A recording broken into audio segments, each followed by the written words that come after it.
Argentina disebut-sebut akan menggantikan Indonesia sebagai tuan rumah Piala Dunia U20 tahun 2023. Sinyal positif itu sudah diberikan Presiden FIFA Gianni Infantino.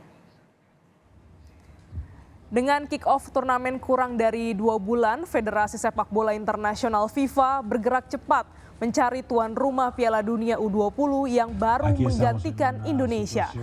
Dalam pertemuan FIFA dengan Konfederasi Sepak Bola Amerika Selatan, hari Kamis, Presiden FIFA menyampaikan Argentina menunjukkan keseriusannya dengan mengirimkan surat pengajuan diri sebagai tuan rumah Piala Dunia U20.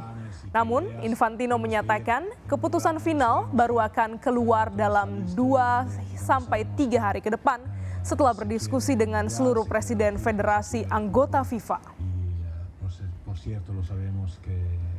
Y estamos en una situación de emergencia y de urgencia, y entonces en situaciones de urgencias necesitamos tomar medidas y decisiones urgentes, y no tenemos el tiempo material para hacer no sé qué planes y qué ideas. Tenemos que ir en un lugar donde sabemos que todo está listo y donde sabemos que se quiere el Mundial, se quiere la FIFA, se quiere el fútbol.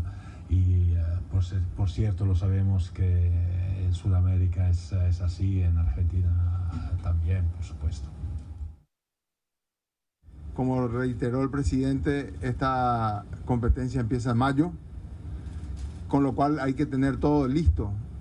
Y creo que en ese sentido la Argentina tiene todo lista para albergar este mundial en esta medida de urgencia.